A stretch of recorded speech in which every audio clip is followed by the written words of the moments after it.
নমস্কার।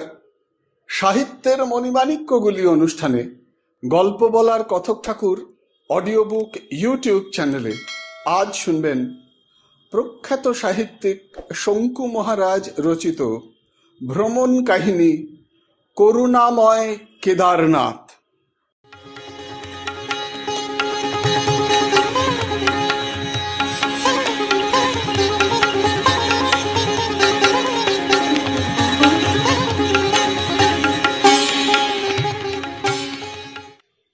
বরফ, হ্যাঁ, সামনেই বরফ পড়ে রয়েছে।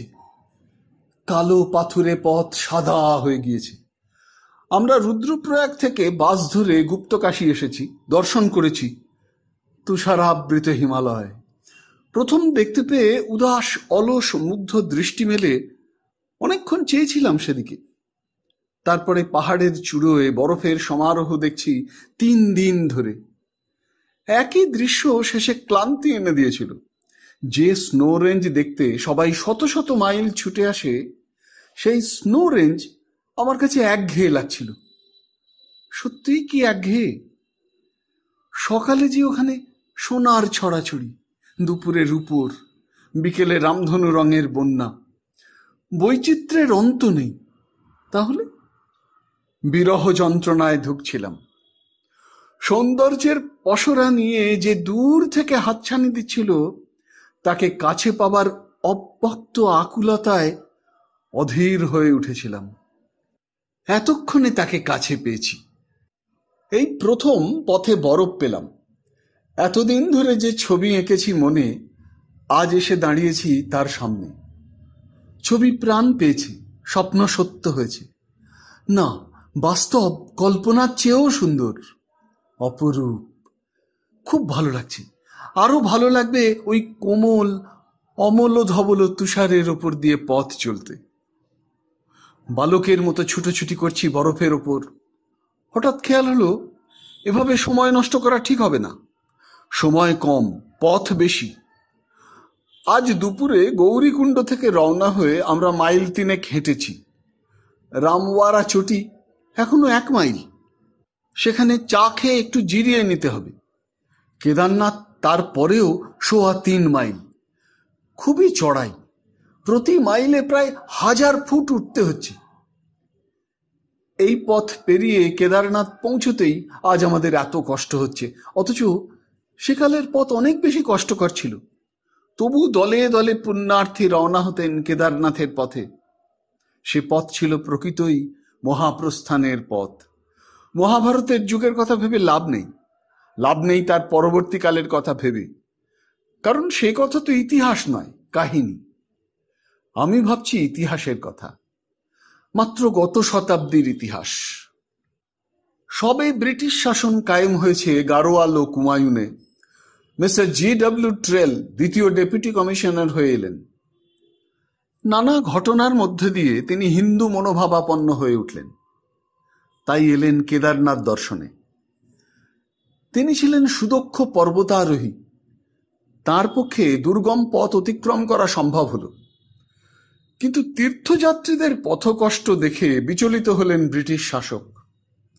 এই প্রসঙ্গে নৈনিতালের আবিষ্কর্তা P. ব্যারন তার pilgrim's wanderings in the Himalaya বইটিতে লিখেছেন, mister Traill, being in the estimation of the hill people second only to Vishnu himself, had not much difficulty in prevailing on the priesthood to apply all their available funds to the construction of a road. And accordingly, from Srinagar to Kedarnath, a splendid one was made in 1827 AD, with substantial bridges over every river, both large and small. It was also continued unto Badrinath. কেদারনাথের উচ্চতা 11,750 foot. 4 ধামের মধ্যে উচ্চতম কেদারনাথ। সন্ধ্যের আগেই পৌঁছতে হবে। 3টে বেজে গেছে। পথে বরফের অভাব হবে না, কিন্তু দেরি করলে আলোর অভাব হবে। সে অভাবের পরিণাম ভয়ঙ্কর। অচেনা দুর্গম পথে কোথায় যেতে কোথায় যাব, জাহান্নামে যাওয়াও বিচিত্র নয় কিছু। কাজেই পা চালিয়ে চলি। কুলিরা বরফ দেখে উল্লসিত হয়নি, তারা পথের ইতিহাস স্মরণ করেনি, তারা এগিয়ে গেছে। আমরা 5 জন, পূর্ণদা, গদাদা, রঞ্জন, আমি ও সমীর।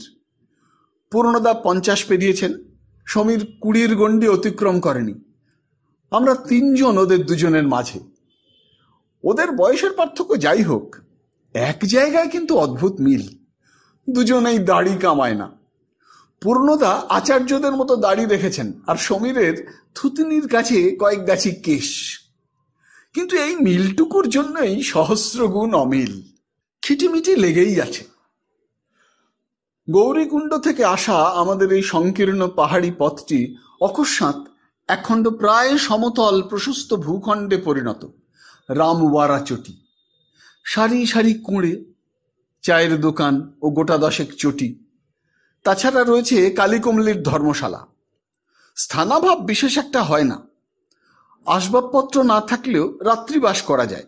লেপ, কম্বল, এমনকি কার্পেট পর্যন্ত ভাড়া পাওয়া যায়। রান্নার দরকার নেই।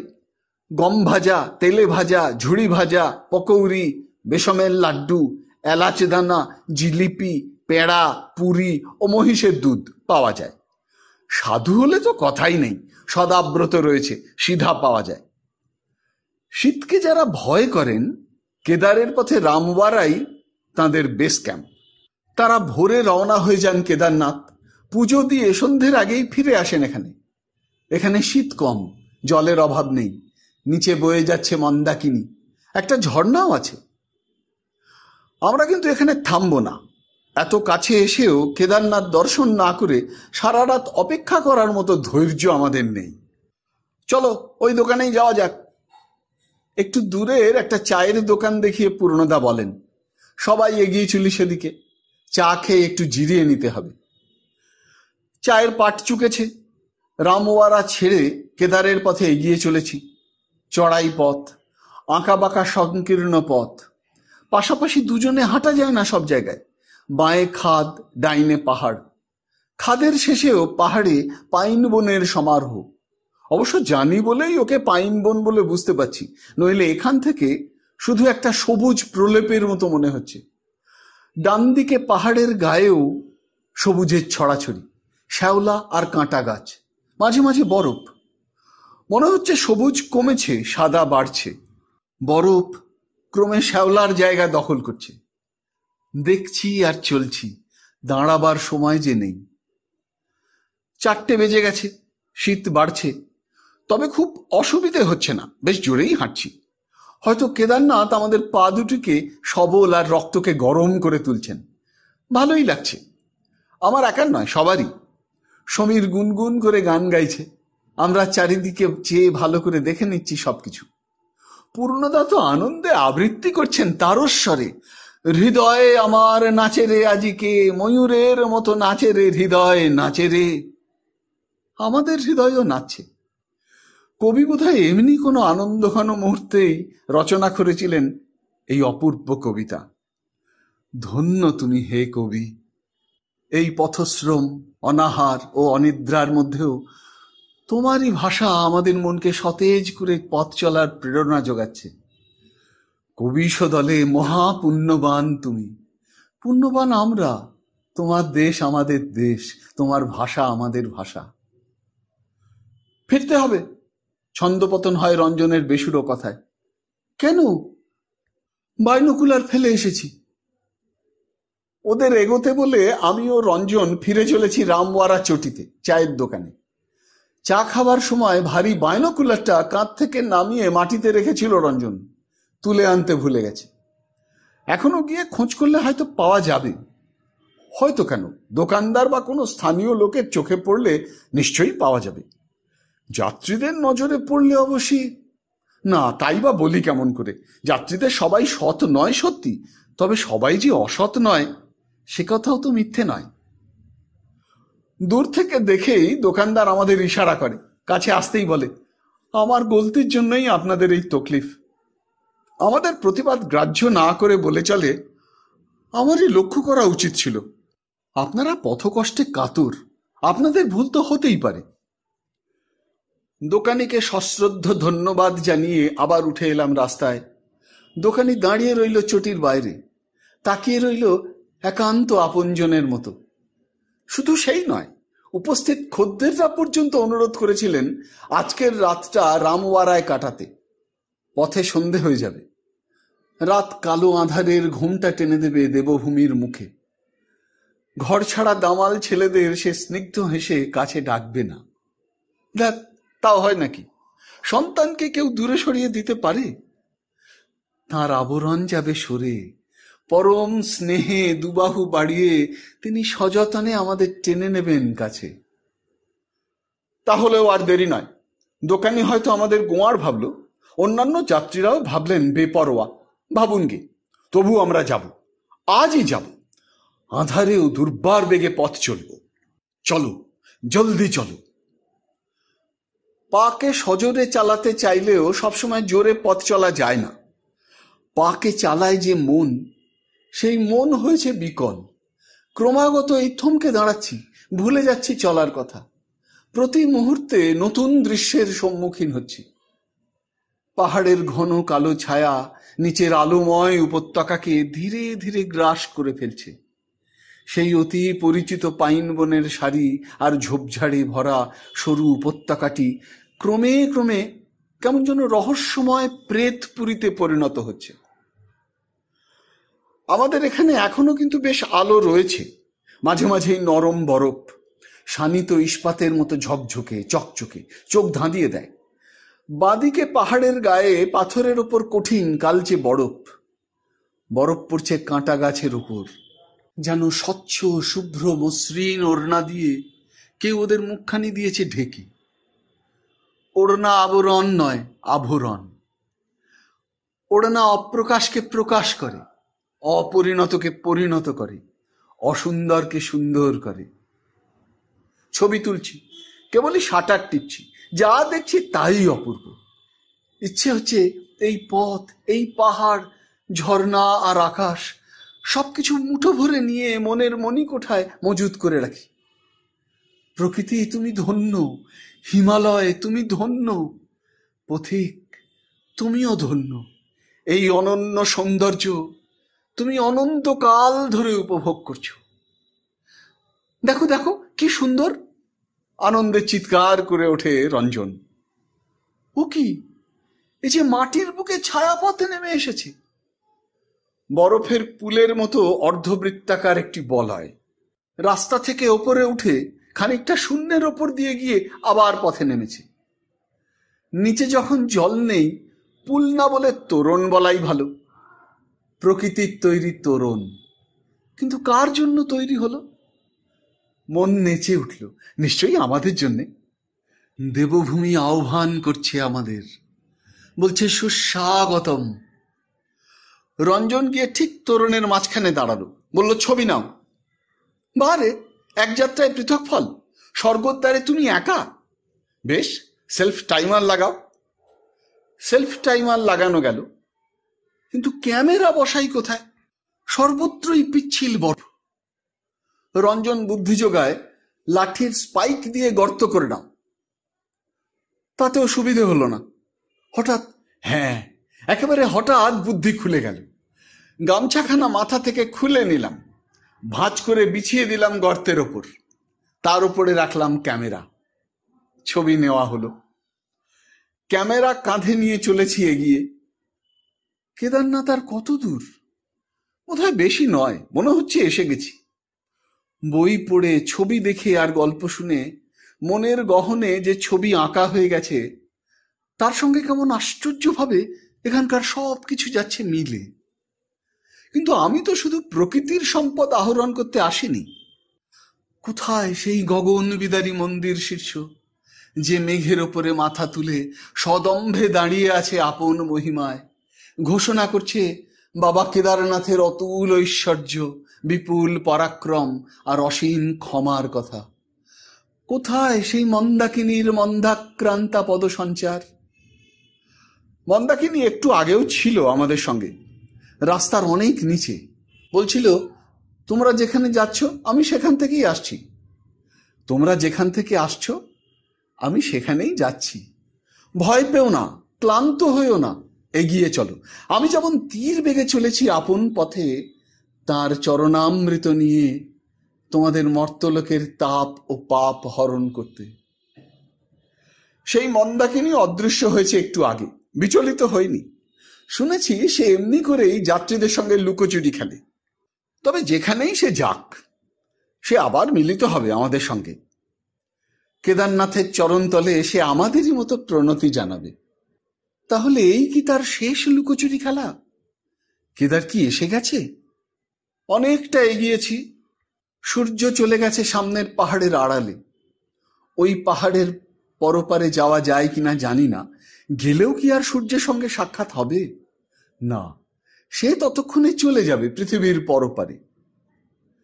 কিন্তু এই তো মহাপ্রস্থানের পথ।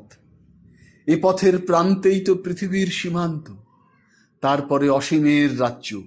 সীমা ও অসীমের মাঝে কেদারনাথ। দু রাজ্যের দিকেই তীক্ষ্ণ দৃষ্টি রাখছেন, কেউ যাতে ছাড়পত্র ছাড়া সীমানা লঙ্ঘন করতে না পারেন। কেদার থেকে ফিরে গিয়ে কেউ অধিকতর সংসারী হন, কেউ অসীমের অন্বেষণে বাকি জীবনটা বিলিয়ে দেন। আমি কি করব জানি না, কেউ আগের থেকে জানতে পারে না। পারবে কেমন করে? পার্থিব ও অপার্থিব আকর্ষণ বিকর্ষণ ওজন করে তারপর কেদারনাথ নির্দেশ দেবেন, ছাড়পত্র দেবেন। পাহাড়ের কালো ছায়াটা পথের উপর আছড়ে পড়েছিল অনেকক্ষণ আগেই। এবারে সে ছায়া ঘন হচ্ছে, কালো থেকে কৃষ্ণ কালো। দিন ফুরালো, সন্ধে হলো, পার করো আমাদের। কিন্তু কাণ্ডারি কোথায়? নির্জন অচেনা পথ, সঙ্গে আলো নেই, টর্চ কুলিদের কাছে। ওরা সবাই বোধ করি এতক্ষণে কেদারনাথে পৌঁছে গেছে। ঘর পেয়েছে, আলো জ্বালিয়েছে, খুব সম্ভব চাও খাচ্ছে। ভাবতেও ভালো লাগছে। না না, খারাপ লাগছে, খুব খারাপ। ওরা স্বর্গে বসে স্বর্গসুখ উপভোগ করছে, আর আমরা স্বর্গ নরকের মাঝখানে দাঁড়িয়ে হাহুতাশ করছি। ছায়া ক্রমেই দীর্ঘ হচ্ছে, পথ ক্রমেই দুর্গম হচ্ছে। ঊর্ধ্বমুখী পথ, বাঁকের পর বাঁক। শীত বাড়ছে, বাতাস বাড়ছে, দমকা হাওয়ায় শিউরে উঠছি আর থরথর করে কাঁপছি। মনে হচ্ছে হাড় শুদ্ধ নড়ে যাচ্ছি। এখনো পাহাড়ি পথ শেষ হয়নি। এরপরে পেরোতে হবে একটা বিস্তীর্ণ প্রান্তর, তারপরে মন্দাকিনী ডিঙিয়ে কেদারনাথ। বরফ উড়ছে, কাঁটা বন দুলছে, নানা রকমের শব্দ হচ্ছে। দামাল বাতাস পাহাড়ের দ্বারে গিয়ে অনধিকার প্রবেশ করতে চাইছে। সশব্দে প্রতিবাদ জানাচ্ছে পাহাড়।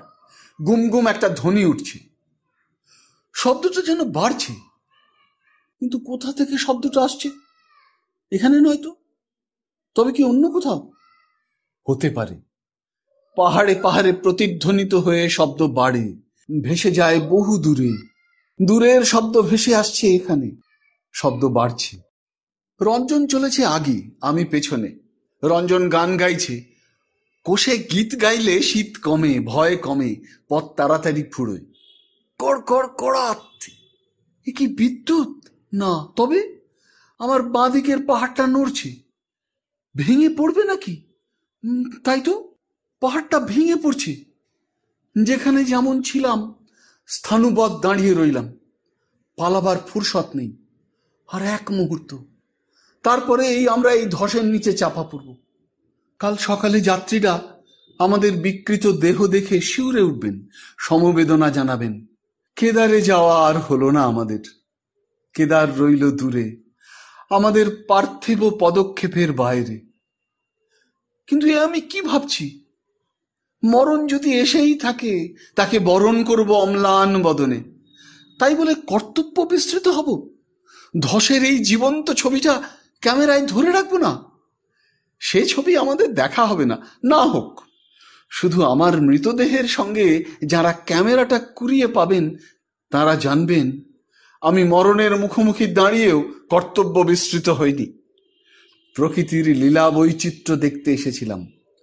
সৌন্দর্য মদিরা পান করতে করতে প্রকৃতির প্রলয় নাচনও উপভোগ করেছি মৃত্যুর মুখোমুখি দাঁড়িয়ে। ক্যামেরা ঠিক করাই আছে।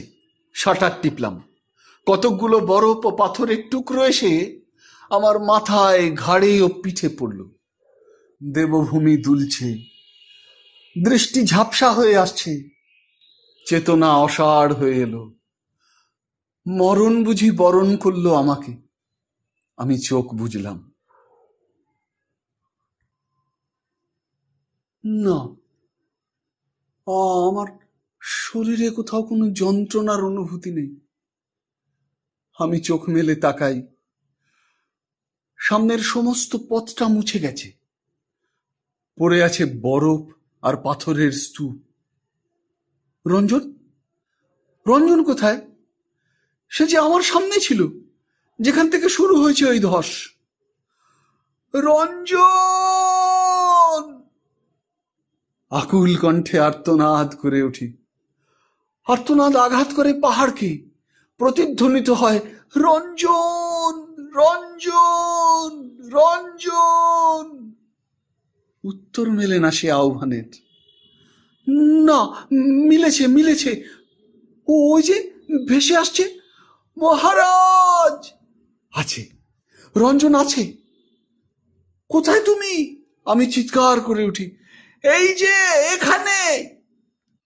আওয়াজের নিশানা ধরে স্তূপের দিকে এগিয়ে যাই। আবছা আলোয় কোনো হদিশ পাই না।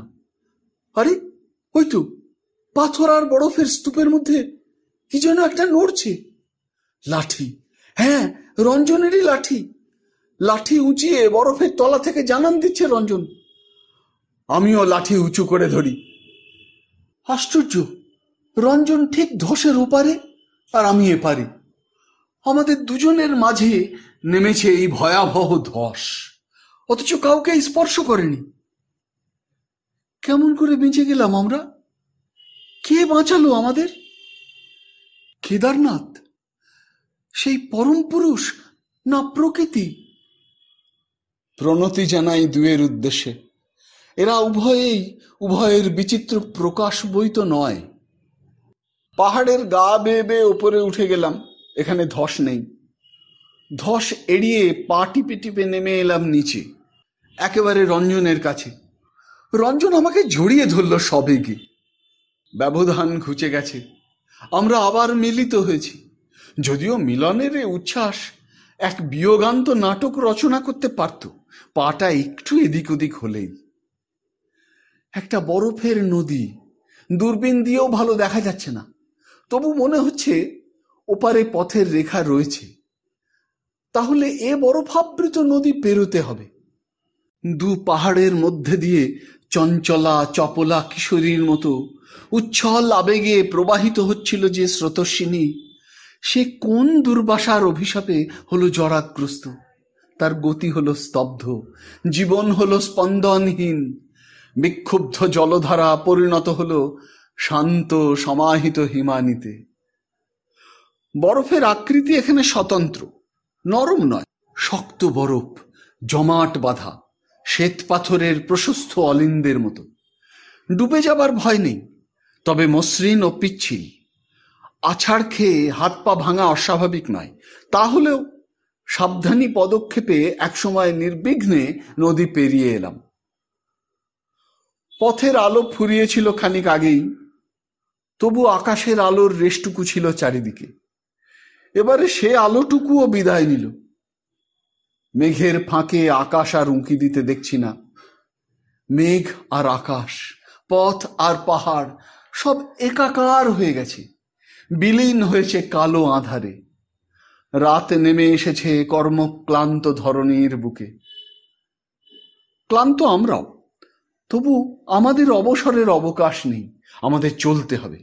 সামনে অন্ধকারাচ্ছন্ন দুর্গম পথ, অন্ধের মতো হাতড়ে হাতড়ে পথ চলছি।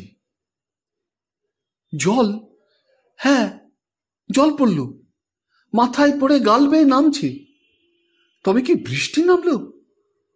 তাই তো। আমার মাথা খালি কেন? গামছা, আমার গামছা কোথায়? টুপিটা ঝড়ে উড়ে গেছে গতকাল বিকেলে, সেই থেকে গামছাই আমার মাংকি ক্যাপের কাজ করছিল। গামছাটা গেল কোথায়? মনে পড়েছে, সেই বরফের তোরণের ছবি নেওয়ার সময় শেষ দেখেছি। তারপরে আর গামছাখানি তুলে আনিনি। আনন্দে মত্ত হয়ে শুধু ক্যামেরা নিয়েই রওনা দিয়েছি। এখন মাথাটাকে নিয়ে কি করি? এখনই যে ঝিমঝিম করছে, এরপরে তো ঘিলু শুদ্ধ জমে যাবে। ঘোড়ার জন্য রাজ্য গিয়েছিল, আমার যে গামছার জন্য প্রাণ যায়। বৃষ্টি কমে আসছে কি না, মাথার অনুভূতি অসাড় হয়ে গেছে। হাত দিয়ে পরখ করে বুঝলাম বৃষ্টি ধরেছে, জল পড়ছে না। যাক, এই যাত্রা বোধহয় বেঁচে গেলাম। কিন্তু এ কি? না, জল নয়, অন্য কিছু পড়ছে মাথার উপর, হালকা নরম। ও কি ভীষণ ঠান্ডা! তবে কি তুষারপাত শুরু হলো? আকাশের জল স্থান মাহাত্ম্যে মধ্যপথেই রূপান্তর লাভ করছে। তুষার কণা চোখে মুখে সজোরে ঝাপটা মারছে। সহসা আঁধারের আবরণ ছিঁড়ে বিদ্যুৎ চমকে উঠল। একবার, দুবার, তিনবার। এর মধ্যে স্পষ্ট দেখতে পেলাম পাহাড়ের গা থেকে একখানি পাথর বেরিয়ে এসে পথের খানিকটা ঢেকে রেখেছে, যেন ঘরের আলসে। গায়ের বাড়িতে যেমন খড়ের ছাউনি খানিকটা বেরিয়ে থাকে বেড়ার সীমানা ছাড়িয়ে, ওখানে দাঁড়ালেও গায়ে তুষারের ছাঁট লাগবে, তা লাগুক। গায়ে বর্ষাতি আছে, মাথাটাই সমস্যা। তুষারপাত বন্ধ হলে আবার চলা শুরু করব। দাঁড়ালাম এসে সেই পাথরের নিচে, প্রকৃতির দেওয়া ছাতার তলায়। রুমাল দিয়ে মাথা মুছলাম। মাথা শুকোলো না, কিন্তু রুমাল ভিজে গেল। যাকগে, নিজেই যখন ভিজেছি তখন রুমাল আর বাকি থাকে কেন? অবশেষে এক সময় তুষারপাত বন্ধ হলো, তবে হাওয়া বন্ধ হয়নি। বিপরীতমুখী হাওয়া কানের মধ্যে দিয়ে একেবারে মরমে পোষে মস্তিষ্ক জগতে বিপর্যয় শুরু করে দিয়েছে। ক্রমেই কেমন অসাড় ও আচ্ছন্ন হয়ে পড়ছি। এভাবে দাঁড়িয়ে থাকলে নির্ঘাত মৃত্যু। চলা বন্ধ করেই লোক শীতে মারা পড়ে। কম্পিত কণ্ঠে রঞ্জন বলে ওঠে। উত্তর না দিয়ে আস্তে আস্তে এগিয়ে চলি, খুবই সাবধানে। অসমতল সংকীর্ণ চড়াই, পাহাড় ধরে ধরে অন্ধের মতো লাঠির ভর করে চলেছি এগিয়ে। পাথরে ঘষা খেয়ে হাত পা সমানেই ছড়ছে, তবে ব্যথা লাগছে না, রক্ত ঝরছে না। বোধ শক্তি বিলুপ্ত হয়েছে, রক্ত জমে গেছে। এখন ধস নামলে মরতে হবে কাপুরুষের মতো। ঘন অন্ধকারে ছবি তোলাও সম্ভব হবে না। জলের শব্দে চমকে উঠি। এখানে জল আসবে কেমন করে? যা ঠান্ডা তাতে তো এখন এখানে জল জল থাকতে পারে না। যেমন করেই থাকুক, শব্দটা জলের, তরল সচল জল। মনে হচ্ছে ঝিরঝির ধারায় বয়ে চলেছে। ইস, জুতোটা ভিজে গেল একেবারে। জলের মধ্যে পা দিয়েছি। জলটা কি গরম নাকি? হ্যাঁ, বেশ আরাম লাগছে। তাহলেও পা তুলে আনি, জলের ধারে বসে পড়ি। হ্যাঁ, যা ভেবেছিলাম, জল থেকে গন্ধকের গন্ধ আসছে। বসে থাকতে ভালোই লাগছে। আগুন তো নেই, জলই পোয়ানো যাক। এভাবে কতক্ষণ বসে থাকবো? না থেকেই বা উপায় কি? কিন্তু আমরা এখন কোথায় রয়েছি? কেদারনাথ কত দূরে, কোন দিকে? পথের অনেক কথাই শুনেছি নানা মুখে, কিন্তু এই গন্ধকের ঝর্ণার কথা তো কেউ বলেনি। এই পথ কি তবে কেদারনাথের পথ নয়? কে জানে, অন্ধকারে অচেনা পথে কোথায় যেতে কোথায় এসেছি। তাহলে কি এখানেই বসে থাকবো সারা রাত? কিন্তু জলের ওইটুকু উত্তাপ কি আমাদের গরম রাখতে পারবে? শীত বাড়ছে, কুয়াশা ঘন হচ্ছে। বাতাসের দাপট এখনো কমে যায়নি, যে কোনো সময় আবার বাড়তে পারে। এখানে থাকলে মৃত্যু অবধারিত। এমনি করে মরণের কাছে হার মানব? কিন্তু কেন কেন আমাদের এই অপমৃত্যু? আমরা তো কারো প্রতি কোনো অবিচার করিনি, অন্যায় করিনি। আমাদের অপরাধ? দুঃসাহস করেছি, আলো ছাড়া কেদারনাথের পথে পা বাড়িয়েছি। কিন্তু কেদারনাথ যে শুনেছি দুঃসাহসীকেই প্রশ্রয় দেন, আশ্রয় দেন তার পদতলে। কাপুরুষের জন্য কেদারের পথ নয়। তবে কেন এই দুর্ভোগ? কষ্ট না করলে তার দর্শন মেলে না। দুঃখের পালা পূর্ণ হলে তবেই তার সঙ্গে সাক্ষাতের পালা। তাহলে কি এখনো দুঃখের কিছু বাকি? ই মানুষ, হ্যাঁ মানুষের স্বর। কোথায়? সচকিত হয়ে উঠি, পেছন ফিরে তাকাই। না, কিছু নয়, কেউ নয়, ভুল শুনেছি। কিছুই শুনিনি, মনের ভুল। এখানে এখন মানুষ আসবে কেমন করে? কেনই বা আসবে? গভীর উৎকণ্ঠা নিয়ে কম্পিত বক্ষে আমরা দাঁড়িয়ে পড়ি। না দাঁড়িয়েই বা কি করব? হোঁচট খেয়ে, আছাড় খেয়ে সর্বশরীর ব্যথায় জর্জরিত। আর অন্ধকারে পথ চলা সম্ভব নয়। শেঠজি! আবার ডাকছে। ভুল নয়, কেউ কাউকে ডাকছে। কে ডাকছে? কাকে ডাকছে? আমাদের নয় তো? শুনেছি নিশীথেই নিশি ডাকে। নিশি? তবু সাড়া দেব, আমরা অপেক্ষা করব, আত্মসমর্পণ করব। কিন্তু গলা দিয়ে শব্দ যে বের হচ্ছে না। রঞ্জন চেষ্টা করে, তার গলা দিয়ে শব্দ বেরোয়, কিন্তু সাড়া জাগায় না। একটা আলোর বিন্দু দুলছে, বাড়ছে, এগোচ্ছে। কেটে গেল আরো কিছুক্ষণ। এবারে দেখতে পেয়েছি একটা লোক, হ্যাঁ একজন মানুষ, আলো হাতে এদিকেই আসছে। নিশি নয়, দেবদূত আমাদের জীবনের আলো নিয়ে এসেছে। করুণাময় কেদারনাথ পাঠিয়েছেন। ওই এসেছে, মাথায় টুপি, গায়ে ওভারকোট, পায়ে জুতো, পিঠে বোঁচকা, হাতে সেফটি ল্যাম্প আর লাঠি। লাঠির মাথায় ওটা কি? গামছা। আলো ছিল না, আলো এলো। পথ জানি না, প্রদর্শক এলো। গামছা হারিয়েছিলাম, ফিরে পেলাম। জয় বাবা কেদারনাথের জয়। কথার টানে বুঝলাম লোকটি গারোয়ালি। মলিন পোশাক, মুখে কাঁচা পাকা খোঁচা খোঁচা দাড়ি, গায়ের রং ফর্সাই বলা যেতে পারে। বয়স, মুখ দেখে পাহাড়িদের বয়স বোঝা ভার, তবু মনে হলো বছর 50 হবে। আমাকে সবচেয়ে বেশি আকর্ষণ করলো তার চোখ দুটি। অদ্ভুত উজ্জ্বল দুটি ছোট ছোট চোখ। চোখের দিকে তাকিয়ে থাকতে পারলাম না। এমন ভাস্বর চোখ আমি কখনো দেখিনি। সে চলছে আমাদের আগে আগে, আলো দেখিয়ে, পথ দেখিয়ে। বাঁকের মুখে দাঁড়িয়ে পড়ছে, বেশি উঁচু নিচু হলে আস্তে আস্তে হাঁটছে। বোধহয় আমাদের জন্যই তার এই সাবধানতা, না হলে ওর চলার গতি অত্যন্ত স্বচ্ছন্দ, অব্যাহত। দুপক্ষই মোটামুটি নীরব। হয়তো আমরা আলাপে অনাসক্ত ভেবেই সে চুপ করে আছে। আমরা কিন্তু নিরুপায়। কণ্ঠনালী অসহযোগ ঘোষণা করেছে। গামছা দিয়ে আচ্ছা করে মাথা ও কান ঢেকে নিয়েছি। এখন শীত একটু কম লাগা উচিত। মনে করতে চাইছি, কাল এ সময় কোথায় ছিলাম? মনে পড়ছে না। পড়লে বুঝবো স্বাভাবিক হয়েছি।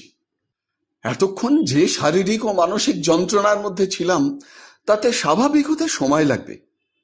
পড়েছে, মনে পড়েছে। গতকাল রাত কেটেছে গৌরীকুণ্ডে। পরশু রাতে আমরা ছিলাম গুপ্তকাশী। তার আগের রাত রুদ্রপ্রয়াগে।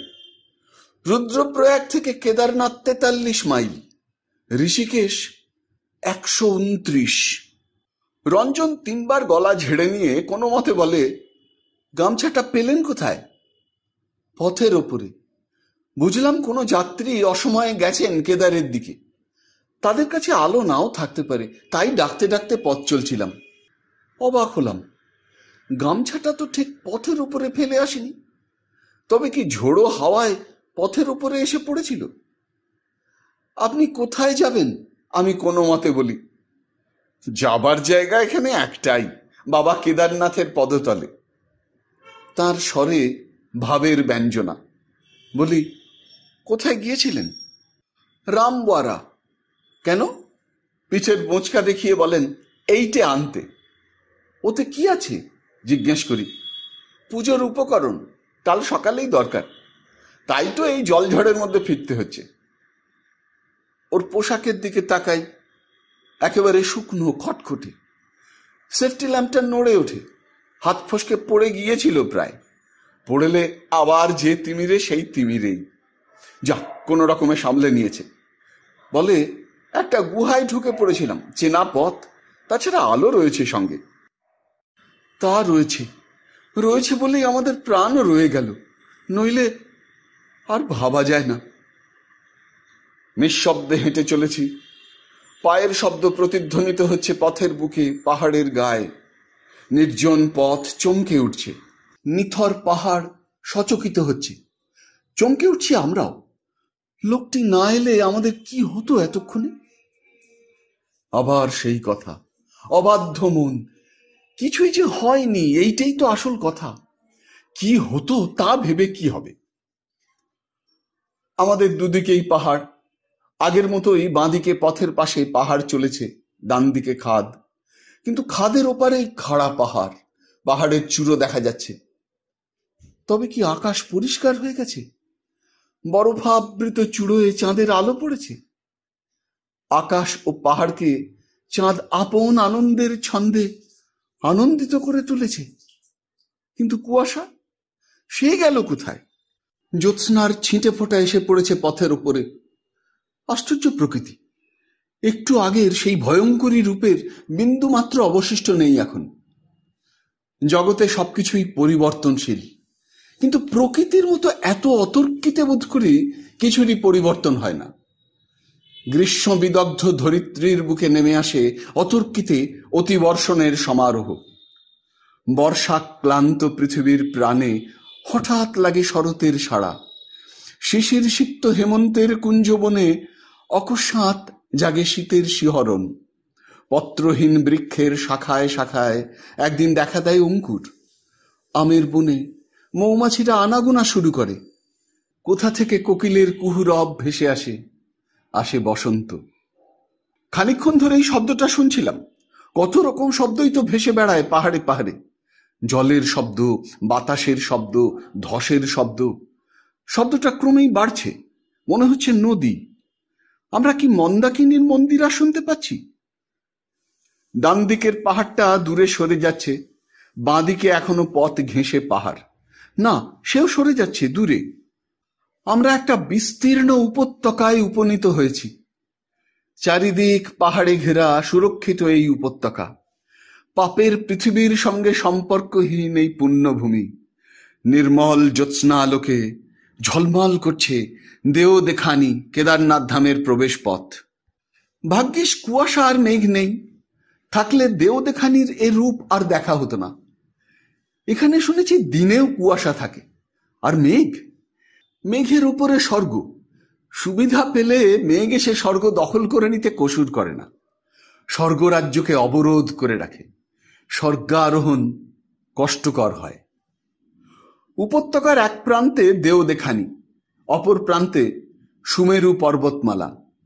সুমেরুর মধ্যস্থলে মহাপন্থ, মহাপন্থের পাদদেশে কেদারনাথের মন্দির। The first glimpse of the temple and the mysterious and terrific looking mountain overlooking it made me pause and wonder whether it could be reality. P Baron 1842 সালে এসেছিলেন এখানে।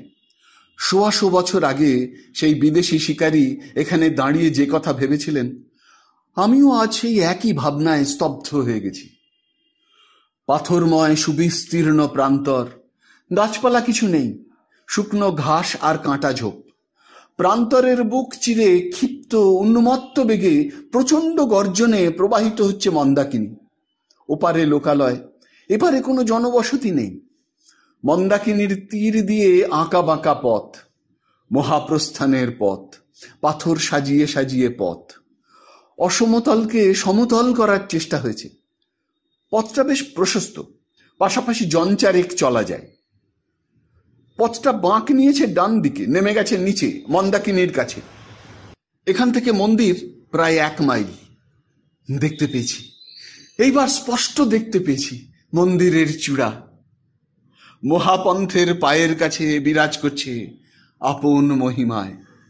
দুপাশে প্রহরীর মতো দাঁড়িয়ে আছে সুমেরুর পঞ্চপর্বত, রুদ্র হিমালয়, বিষ্ণুপুরী, ব্রহ্মপুরী, উদ্গারী, কণ্ঠ ও স্বর্গারোহিণী। স্বর্গারোহিণীতে আরোহণ করতে গিয়েই নাকি দেহ রক্ষা করেন ভীম, অর্জুন, নকুল ও সহদেব।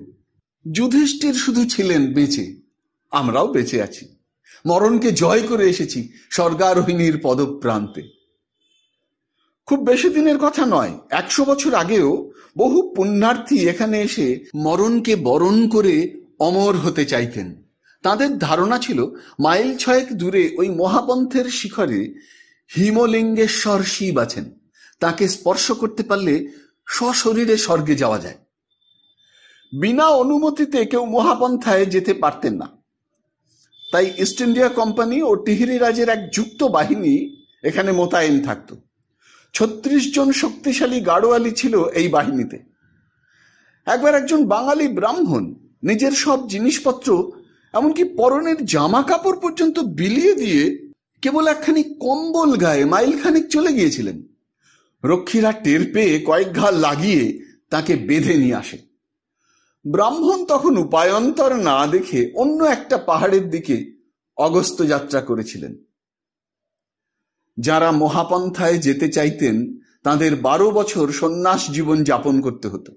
তারপরে নিজের পায়ের উপর হাঁড়ি বসিয়ে চরু রেঁধে ও খেয়ে টিহিরি রাজের কাছে মহাপন্থায় যাবার আবেদন করতে হতো। রাজা তখন তাকে মহা সমাদরে প্রাসাদে রেখে চর্ব, চুষ্য, লেহ্য, পেয় খাইয়ে রূপসী যুবতীদের তার সেবায় নিযুক্ত করতেন। এইভাবে 2-3 মাস বাস করার পরেও যদি তার কোনো বিকার না জন্মাতো, তবেই তিনি মহাপন্থায় যাবার অনুমতি পেতেন। বাস্তবিক পক্ষে মহাপন্থা বা মহাপ্রস্থান আত্মহত্যা ছাড়া কিছুই নয়। মন্দির থেকে মাইল 4 দূরে চোরাবালি তাল ছাড়িয়ে ভৈরঝাঁপ বলে একটা জায়গা এখনো কেউ কেউ দর্শন করতে যান। ওখান থেকে লাফিয়ে পড়ে আত্মহত্যা করাকেই মহাপন্থা গমন বলা হতো। পরবর্তীকালে ব্রিটিশ আমলে আইন করে এই প্রথা রহিত করা হয়েছে। প্রাচীনকালে কিন্তু মহাপ্রস্থানের যাত্রীরা ভৈরঝাঁপ থেকে ঝাঁপ দিতেন না। সেকালে সাধারণত ক্ষত্রিয় ও বৈশ্যগণ ছিলেন বৈষ্ণব ধর্মাবলম্বী। তাদের সন্ন্যাসাশ্রম গ্রহণের কোনো অধিকার ছিল না। বৃদ্ধ বয়সে তারা বানপ্রস্থ নিয়ে এখানে আসতেন। তারপর স্বর্গারোহিণী পেরিয়ে বিষ্ণু পাদপদ্ম লাভের জন্য বৈকুণ্ঠ বা বদ্রীনাথের উদ্দেশ্যে চলতে থাকতেন। সেকালে ব্রাহ্মণগণ সাধারণত ছিলেন শৈব। তারা ব্রহ্মপদ লাভের জন্য বদ্রীনাথ থেকে একই পথে কেদারনাথের উদ্দেশ্যে যাত্রা করতেন। তাদের এই যাত্রাকে বলা হতো ভৃগুপাত।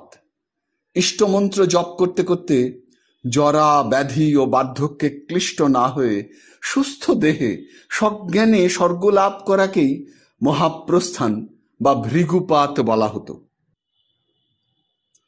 পথের শেষে পুল।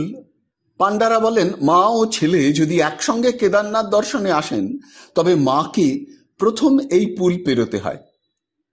পুলের ওপারে বাড়িঘর দেখা যাচ্ছে।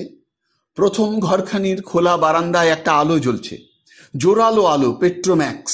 অনেকখানি জায়গা আলোকিত করে রেখেছে। আলো এসে পড়েছে পুলের ওপর। আমরা পুল পেরিয়ে এলাম। কিছুক্ষণ থেকে নিঃশব্দে পথ চলছিলাম। এমনিতেই ঠান্ডার জন্য কথা বলতে ইচ্ছে করছে না। তাছাড়া কথা না বলে যতটা পারা যায় দেখে নেওয়াই উচিত। তীর্থের নিয়ম মতো কেদারনাথে আমরা থাকবো 3 দিন। দেবভূমিকে দর্শন করব নানাভাবে, নানা পরিবেশে, নানা সময়ে।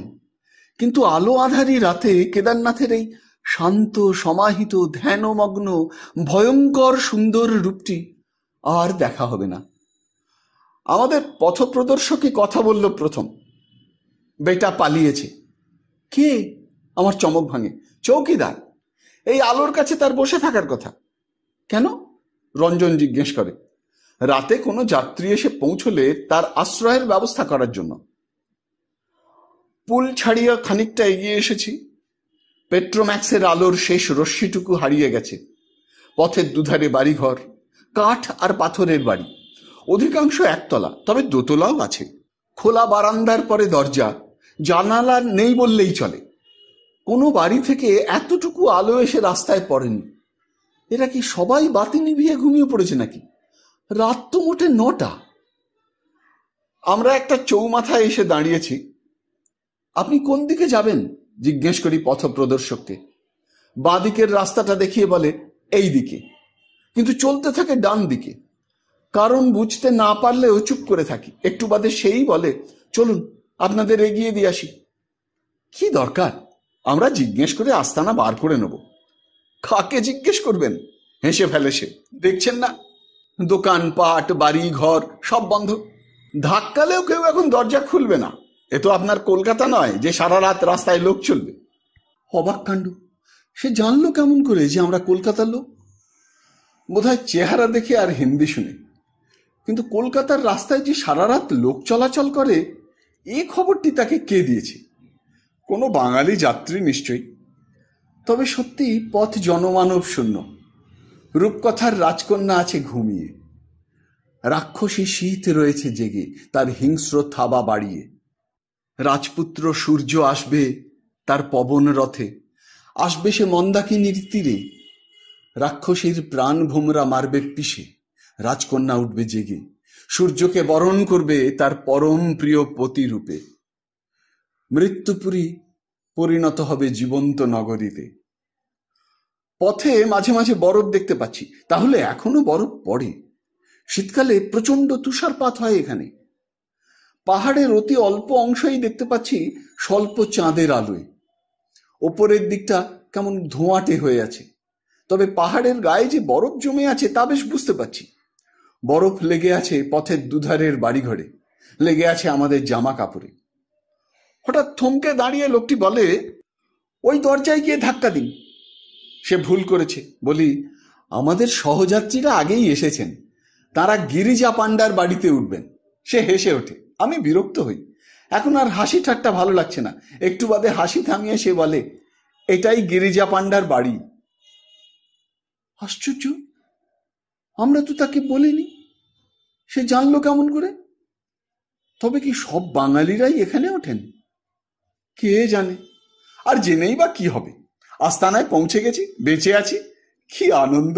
ছুটে গিয়ে দরজায় ধাক্কা দিই, খুব জোরে, আরো জোরে। এল ছাঁচের তৈরি দোতলা পাথরের বাড়ি। বড় রাস্তার ওপরেই একটা দরজা রয়েছে, কিন্তু লোকটি আমাদের পাঠিয়েছে গলির মধ্যে। দু বাড়ির মাঝখানে গলি, গলির দিকে পরপর তিনটে দরজা। লোকটি আমাকে মাঝখানের দরজায় ধাক্কা দিতে বলেছে। ধাক্কা দিচ্ছি যথাসাধ্য, সারা শব্দ পাচ্ছি না। ঘুমিয়ে পড়লো নাকি? পূর্ণদা, গদাদা, দরজা খুলুন, আমরা এসেছি। আবার ধাক্কা দিই। এবারে শুনতে পেয়েছে, দরজায় শব্দ হয়, নড়ে ওঠে, খুলে যায়। একরকম ধাক্কা দিয়েই ভেতরে ঢুকে পড়ি। বেঁচে গেলাম এই যাত্রা। অবশ্যই নিশ্চয় করে বলা কঠিন, প্রাণ নিয়ে পৌঁছেছি বটে, কিন্তু নিউমোনিয়ার হাত থেকে কি নিস্তার পাবো? দরজাটা বন্ধ করে দেন গদাদা। তার হাতে একটা প্রদীপ। নিশ্ছিদ্র ঘর, কাজেই কেরোসিন অচল। প্রদীপ উঁচু করে গদাদা আমাদের দেখলেন ভালো করে। রঞ্জন জিজ্ঞেস করে এই কি আমাদের ড্রয়িং রুম? না, আইস রুম। যদিও কুলিরা বেডরুম বানিয়েছে। ওই দেখো না, বাবুরা কিরকম গভীর নিদ্রায় অচেতন, তোমাদের হাঁক ডাক তাদের কানেই ঢোকেনি। সমীর এসে দোরগোড়ায় দাঁড়ায়, বলে যাক আপনারা এসে গেছেন, কি চিন্তাতেই না ফেলেছিলেন, ভেতরে আসুন। আমরা বড় ঘরে ঢুকতে যাই, কিন্তু গদাদা বাধা দেন। বললাম না এটা আইস রুম, তোমাদের জামা জুতোয় বরফ রয়েছে, এখানে ঝেড়ে নাও। ওয়াটারপ্রুফ খুলে ফেলি, প্যান্ট ঝেড়ে জুতো মুছে বড় ঘরে ঢুকি। বড় ঘর, খুব বড় নয়, মাঝারি। কোনো মতে 4খানা কম্বল পাতা হয়েছে, তার বেশি দরকারও নেই। আমাদের 3 জনের আলাদা বিছানা। সমীর পূর্ণদার সঙ্গেই ঘুমোয়, কারণ ঘুমের প্রস্তুতি স্বরূপ ওদের দুজনের ঝাড়া 1 ঘন্টা জোরালো তর্ক করতে হয়। আজকের পালা শেষ হয়ে গেছে, পূর্ণদা গভীর ঘুমে অচেতন। এখন খণ্ড প্রলয় হয়ে গেলেও তিনি টের পাবেন না। ঘরের এক পাশে আমাদের মালপত্র, আর এক পাশে ফায়ার প্লেস। আগুন জ্বলছে, ছুটে যাই আগুনের ধারে। ইচ্ছে হচ্ছে আগুনে ঝাঁপ দিই, কিন্তু ছি, যার সাহায্য না পেলে এই আগুনের কাছে এসে দাঁড়াতে পারতাম না, সে যে এখনো দাঁড়িয়ে। লোকটিকে ভেতরে এনে একটু যত্ন করা উচিত। নিদেন পক্ষে 1 কাপ চা, শত হলেও তো মানুষ। ওভারকোট চাপিয়ে টর্চ হাতে সমীরের সঙ্গে তাড়াতাড়ি বেরিয়ে আসি। বেজায় ঠান্ডা। এখন যেন আরো বেশি লাগছে।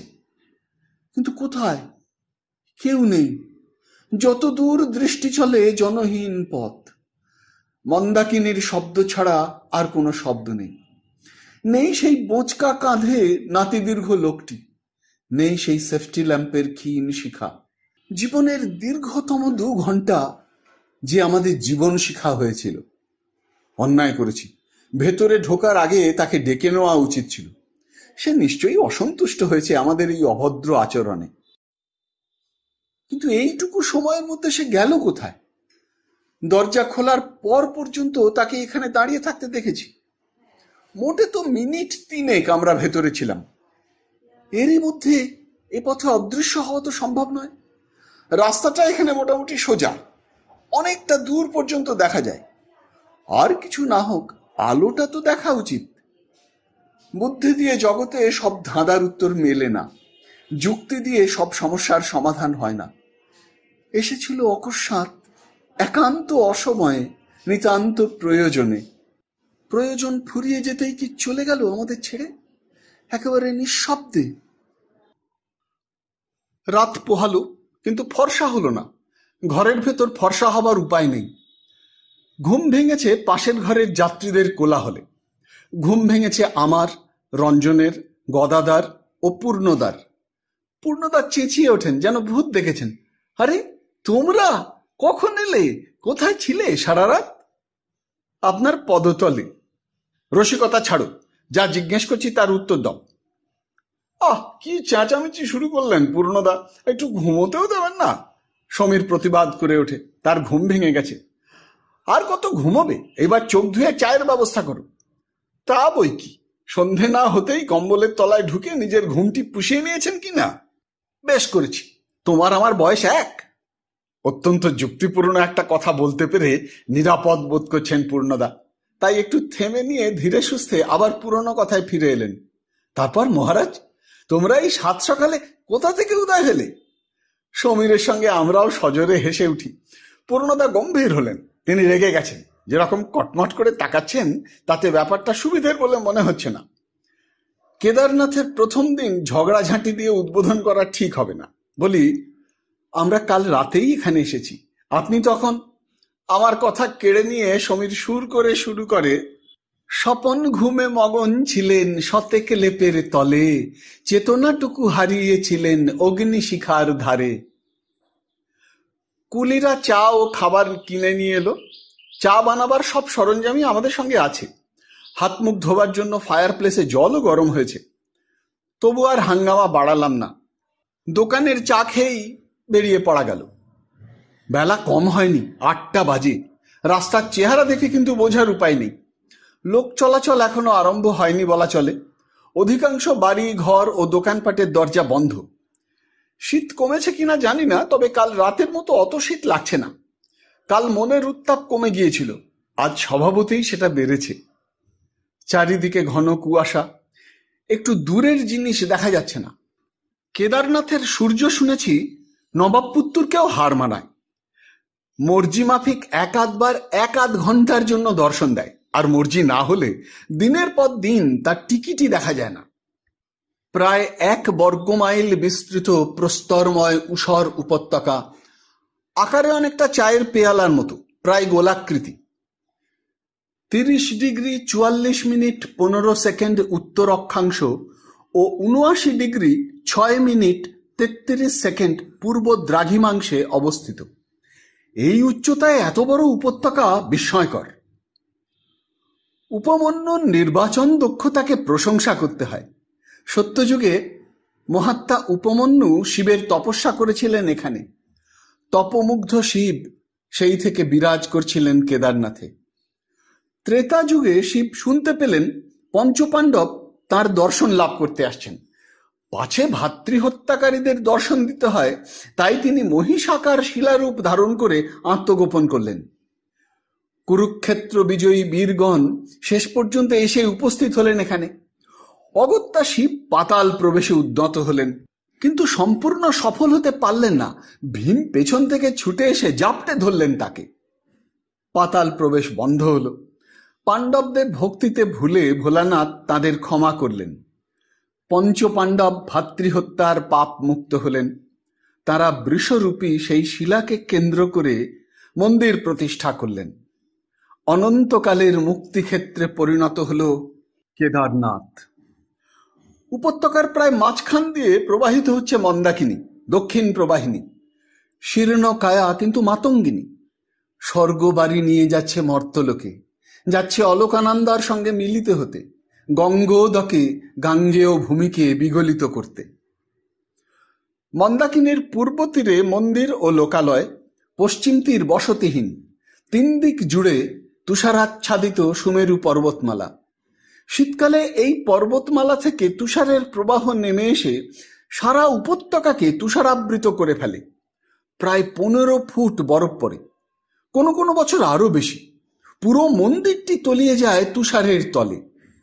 কিন্তু মন্দির শীর্ষের ত্রিশূলটিকে তুষার কখনোই ঢেকে ফেলতে পারে না।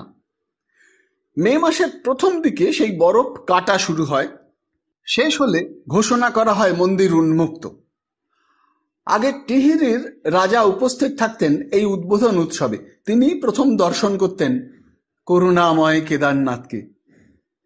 চারিদিকের পাহাড়ের তুষার নিঃসৃত জলধারা থেকেই সৃষ্টি হয়েছে পঞ্চগঙ্গা, অলোকানন্দা যা অদৃশ্য, মন্দাকিনী, দুধগঙ্গা, ক্ষীরগঙ্গা ও মৌগঙ্গা। প্রাচীনকালে নাকি দুধগঙ্গার জল ছিল দুধের মতো সাদা, ক্ষীরগঙ্গার জল ক্ষীরের মতো সুস্বাদু ও মৌগঙ্গার জল মধুর মতো মিষ্টি। সে রামও নেই, সে অযোধ্যাও নেই। ওই জলধারা থেকেই সৃষ্টি হয়েছে পঞ্চকুণ্ড, উদককুণ্ড, রেতসকুণ্ড, অমৃতকুণ্ড, ঈশানকুণ্ড ও হংসকুণ্ড। পুণ্যার্থীদের অবশ্য দর্শনীয় এই পঞ্চকুণ্ড। তাই তারা পাণ্ডাদের সঙ্গে জনপদ ছাড়িয়ে চলে যান উপত্যকার পূর্ব প্রান্তে। প্রতি কুণ্ডের পাশে বসে মন্ত্র পাঠ করেন।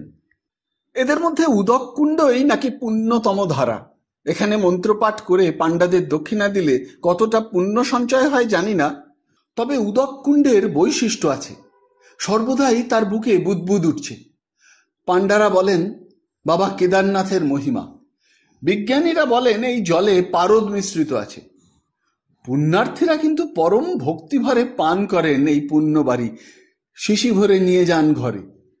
দুর্গম তীর্থের পরম সঞ্চয় হয়ে থাকে সেই কুণ্ডবাড়ি। পুণ্যার্থীদের পঞ্চগঙ্গায় স্নান ও তর্পণ সেরে হংসকুণ্ডে শ্রাদ্ধাদি করে মন্দিরে আসতে হয়। পঞ্চগঙ্গার জল দিয়ে কেদারনাথ শিলাকে স্নান করিয়ে বেলপাতা ও চন্দন দিয়ে করুণাময় কেদারনাথের পুজো করতে হয়। দর্শন শেষে এখানে এসে উদককুণ্ড ও রেতসকুণ্ডের জল স্পর্শ করে প্রথমেই বলে নিতে হয় এই জলস্পর্শের ফলে দেহ পাপমুক্ত হলো।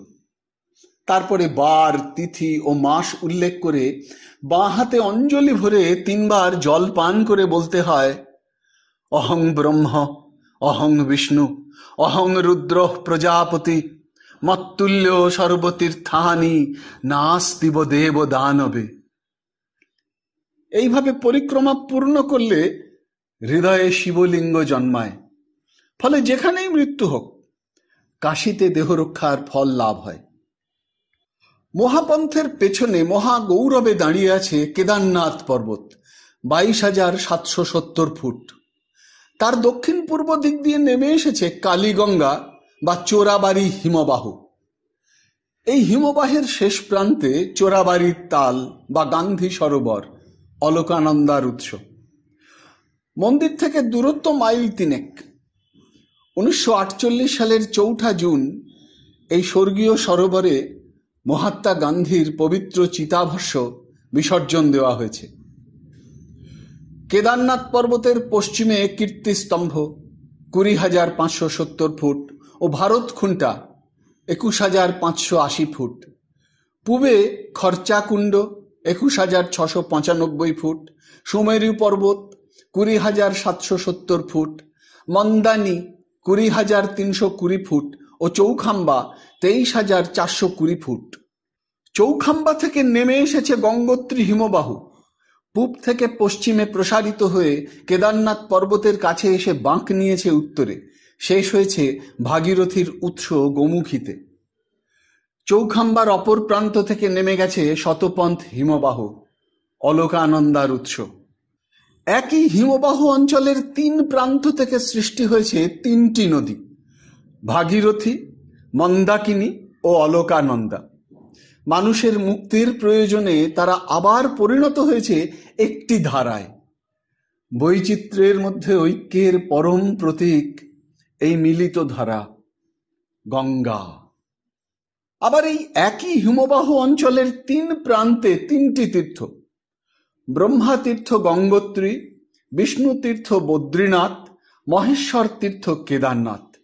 প্রকৃত দূরত্ব বেশি নয়, কেদারনাথ থেকে গঙ্গোত্রী 20 মাইল, বদ্রীনাথ থেকে 26 মাইল। কিন্তু সে পথ বড়ই দুর্গম, পেরোবার উপায় নেই। তাই 300 মাইলের ওপর চড়াই উতরাই ভেঙে এই পরিক্রমা পূর্ণ করতে হয়। কেদারনাথ শৃঙ্গ বিশ্বের অন্যতম দুর্গম শৃঙ্গ, কিন্তু অজেয় নয়। 1947 সালে আদ্রে রসের নেতৃত্বে এক সুইস অভিযাত্রী দল এই দুর্গম শৃঙ্গ জয় করেছেন। গৌরবের কথা, ভারতের বিখ্যাত পর্বতারোহী তেনজিং নোরগে শিখর বিজয়ীদের অন্যতম। কিন্তু তিনি এই দুর্লভ সৌভাগ্য অর্জন করেছেন তার সর্দার বা টাইগার ওয়াংদি নরবুর দুর্ভাগ্যের বিনিময়ে। এই অভিযাত্রী দলে মিসেস অ্যানেলিস লোহনার নামে একজন মহিলা সদস্যা ছিলেন। তাকে দেখাশোনা করার জন্যই নিযুক্ত হয়েছিলেন তেনজিং। শিখর অভিযাত্রীরা চূড়ান্ত সংগ্রামের জন্য রওনা হয়ে গেলেন। তেনজিং মিসেস লোহনারের সঙ্গে শেষ শিবিরের সামনে দাঁড়িয়ে হাত নেড়ে তাঁদের বিদায় অভিনন্দন জানালেন, বিজয় অভিনন্দন জানাবার প্রতীক্ষায় রইলেন। কিন্তু সন্ধ্যের আগেই পরাজিত ও আহত অভিযাত্রীরা ফিরে এলেন। তারা জানালেন, নরবু ও অ্যালফ্রেড সাটার ছিলেন একই দড়িতে। শিখরের কাছে গিরিশিরার ওপর থেকে হঠাৎ ওরা দুজনে প্রায় 1000 ফুট নিচে গড়িয়ে পড়েন। নরবুর একখানি পা ভেঙে গেছে, আরেকখানিও সাটারের ক্র্যাম্পনের খোঁচা লেগে জখম হয়েছে। দুজনেই মানসিক ভারসাম্য হারিয়ে ফেলেছিলেন। তবু সাটার কোনো মতে হেঁটে আসতে সক্ষম হয়েছেন। নরবুকে বয়ে আনা সম্ভব হয়নি ওদের। সেখানেই একটি তাঁবু খাটিয়ে তাকে রেখে এসেছেন। স্বাভাবিকভাবেই তেনজিং ছিলেন সবার চেয়ে সুস্থ। তাঁরই ওপর নরবুকে নিয়ে আসার ভার পড়ল। এই অসাধ্য সাধন করলেন তেনজিং। শুধু তাই নয়, নরবুকে আত্মহত্যার হাত থেকেও রক্ষা করলেন। সঙ্গীরা তাকে ফেলে চিরদিনের মতো চলে গেছে ভেবে অপ্রকৃতিস্থ নরবু তুষার গাঁইতি দিয়ে নিজের গলা কাটছিলেন। এই সময় তেনজিং সেখানে উপস্থিত হলেন। পরদিন তিনি তাকে বয়ে নিয়ে নিচে এলেন। চিকিৎসার জন্য তাকে পাঠিয়ে দেওয়া হলো মুসৌরিতে। অনিবার্যভাবেই নরবুর স্থলাভিষিক্ত হলেন তেনজিং। তিনি আন্দ্রে রুশ, আলফ্রেড সাটার, রেনে ডিটার্ট ও অ্যালেক্স গ্র্যাভেনের সঙ্গে আরোহণ করলেন এই দুর্গম শৃঙ্গ। তার ভাগ্যের চাকা ঘুরে গেল। তিনি নিজেই বলেছেন, "It was a great honor. To be a Sardar is the ambition of every Sherpa, a turning point in his life. For in spite of all the years I had climbed and the heights to which I had gone, this was the first time I had ever actually reached the top of a big mountain." এই সাফল্যই ভবিষ্যতে তেনজিংকে Everest বিজয়ের সুযোগ এনে দিয়েছে। করুণাময় কেদারনাথ। পঞ্চকুণ্ড দর্শন করে আমরা উঠে এলাম ওপরে। কেদারনাথের লোকালয়ে, দেবালয়েও বলা যেতে পারে। মানুষের জন্যই তো দেবতা, তাই মন্দিরকে কেন্দ্র করে গড়ে উঠেছে এই জনপদ। সব মিলিয়ে শখানেক বাড়ি, টিন, কাঠ ও পাথরের তৈরি। মাঝে মাঝে সরু সরু উঁচু নিচু গলি, সব গিয়ে মন্দিরে মিশেছে। মনে পড়ছে কাল রাতের সেই পথপ্রদর্শকের কথা। যাবার জায়গা এখানে একটাই, বাবা কেদারনাথের পদতলে। যাত্রীদের স্থানাভাব হয় না কেদারনাথে। এখানে রয়েছে পাণ্ডাদের বাড়ি, রয়েছে সরকারি বিশ্রাম ও নিরীক্ষণ ভবন, আর রয়েছে মন্দির সমিতি, কালী কমলি ও নেপালের মহারাজার ধর্মশালা। ভারতের খুব কম তীর্থেই নেপালি ধর্মশালা আছে। কুমায়ুনিদের গৃহবিবাদের সুযোগ নিয়ে 1790 সালে নেপালিরা কুমায়ুন জয় করে। 1803 সালে তারা গাড়োয়াল আক্রমণ করে। 1 বছর ধরে যুদ্ধ চলে। তারপরে নেপালিরা গাড়োয়াল অধিকার করে নেয়, কিন্তু হত্যা ও লুটতরাজ চলতেই থাকে। জনসাধারণ নেপালি শাসকদের অত্যাচারে অতিষ্ঠ হয়ে ওঠেন। নেপালিরা এই সময় কুমায়ুন ও গাড়োয়ালের প্রভূত ক্ষতি সাধন করেছে, কিন্তু কেদারনাথ মন্দিরের কোনো ক্ষতি করেনি, বরং তারা এই মন্দিরের সংস্কার সাধন করেছে। সেদিন নেপালিরা সেই সংস্কার না করলে আজ হয়তো কেদারনাথ মন্দির এমন অক্ষত থাকতো না। কেদারনাথে এখন খাবার কিনতে পাওয়া যায়, রান্নার প্রয়োজন নেই, আছে দাতব্য চিকিৎসালয়, যাত্রীদের যা কিছু দরকার সবই আছে এখানে। কিন্তু এ থাকা চিরস্থায়ী নয়। যাত্রা শেষ হতেই দোকানপাট সব বন্ধ হয়ে যায়। হবেই বা না কেন? তখন যে এখানে কেদারনাথে একা থাকবেন, তার তো ক্ষুধা তৃষ্ণা নেই, রোগ শোক নেই, সেবকেরও প্রয়োজন নেই, তিনি যে স্বয়ংভূ। কিন্তু মানুষ তো দেবতাকে ভুলে থাকতে পারে না। তাই শীতের 6 মাস উখি মঠে মান্ধাতার মন্দিরে কেদারনাথের পুজো হয়। দূর থেকে প্রণতি জানানো হয় বলেই হয়তো স্বয়ং রাওয়ালজি এই পুজোয় পৌরোহিত্য করেন। রাওয়ালজি কেদারনাথের প্রধান পূজারী, কিন্তু বদ্রীনাথের রাওয়ালজির মতো তিনি কখনোই কেদারনাথ মন্দিরের পুজো পরিচালনা করেন না। উখিমঠ কেদারনাথ মন্দির সমিতির প্রধান কার্যালয়, রাওয়ালজি সেখানেই থাকেন। বর্তমান রাওয়ালজি কর্ণাটকের লিঙ্গায়েত সম্প্রদায়ের বীরশৈব বংশীয় জঙ্গম গোস্বামী। তিনি বদ্রীনাথের রাওয়ালজির মতো নাম্বুদ্রি বংশীয় নয়। আমরা এগিয়ে চলি মন্দিরের দিকে। এদিকটায় মনে হচ্ছে লোকবসতি বেশি। দুদিকে সারি বেঁধে পাণ্ডাদের বাড়ি, তারপর বাজার, সেই আদি অকৃত্রিম বাজার। হরিদ্বার, কাশী, এমনকি কালীঘাটের সঙ্গে মিল রয়েছে, তবে আয়তনে খুবই ছোট, আয়োজনে তো বটেই। কেবল 2-1টি দোকানের ঝাঁপ খুলেছে। অনেক জিনিসই দেখছি এখানে পাওয়া যায়, জুতো, লাঠি, কম্বল, চাল, ডাল, আটা, চিনি, চা, দুধ, এক কথায় প্রয়োজনীয় সবকিছুই। প্রয়োজন বলতে এখানকার জীবনযাত্রায় যা লাগে, যে জীবনযাত্রা একান্তই এখানকার। যত কথা শুনেছি, যত ছবি দেখেছি, সব যাচ্ছি ভুলে, সব ভুল। শুদ্ধ শুধু স্বর্গ। কিন্তু স্বর্গ সে তো কল্পনার কল্পলোক। কে বলে কল্পনা? এই তো স্বর্গ, ওই তো অমরাবতী, সীমাহীন শুভ্র পাহাড়ের প্রাচীরে পরিবেষ্টিত। জানি বলেই বলছি পাহাড়। দেখছি বিশাল ক্যানভাসে আঁকা একখানি ছবি। ছবি, কিন্তু এ তো শিল্পীর কল্পনা নয়, এ যে বিশ্বকর্মার সৃষ্টি। পাথরে বাঁধানো পথটি শেষ হয়েছে মন্দিরের সিঁড়িতে এসে। সিঁড়ির শেষে মন্দির প্রাঙ্গণ, 9 ধাপ সিঁড়ি, স্বর্গের সিঁড়ি, স্বর্গারোহিণী। এখানে 4 বেলা শুধু মেঘের খেলা, আলো আর আঁধারের আনাগোনা। মেঘ ঘন হচ্ছে, পাতলা হচ্ছে, রং পাল্টাচ্ছে, সাদা, কালো, সোনালি, রূপালি। সূর্যকে দেখছি না, অথচ মাঝে মাঝে মেঘের ফাঁকে রোদের ঝিলিক। সূর্য আছে, কাছেই আছে, ধরা দিচ্ছে না, স্থায়ী হচ্ছে না। স্থায়ী নয় কিছুই। সভ্যতা, সমাজ, সংস্কৃতি, যৌবন, জীবন, অনিত্যের মধ্যে নিত্যের প্রতিভূ এই মন্দির, বিশ্বনাথের বিচিত্র মন্দির। যুগাতীত কাল ধরে প্রকৃতির প্রচণ্ড প্রলয় লীলাকে সংহার করে স্থাবর ব্রহ্মক রূপে দাঁড়িয়ে আছে। অভিনব এর গড়ন, গ্রিক ভাস্কর্যের স্পষ্ট ছাপের সর্বাঙ্গে, শুধু চূড়াটি তিব্বতী। ভারতীয় মন্দির শিল্পের প্রভাব মুক্ত। কবে নির্মিত হয়েছে কেউ জানে না, কে নির্মাণ করেছেন তাও জানি না। পাণ্ডাদের মধ্যেও এই নিয়ে মতানৈক্য আছে।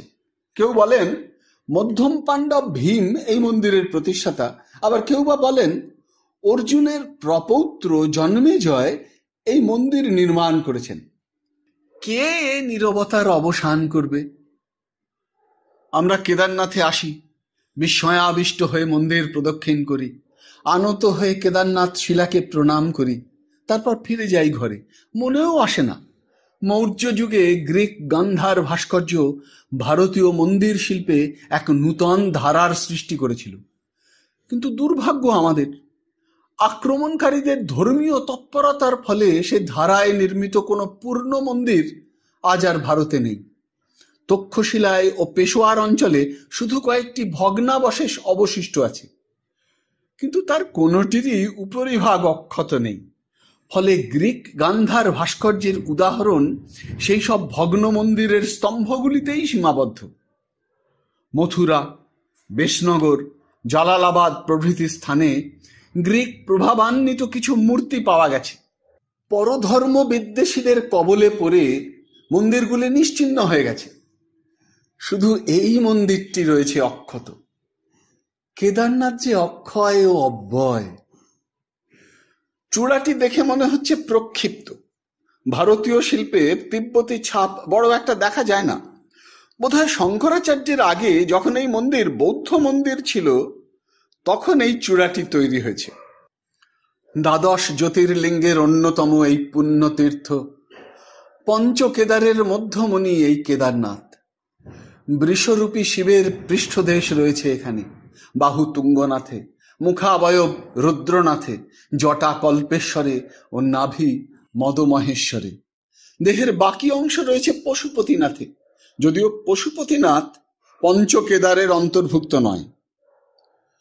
মন্দিরের সামনেই নাদেশ্বর বৃষমূর্তি, পেছনে ভোগশালা, ঈশান কুণ্ড বা সুফল কুণ্ড।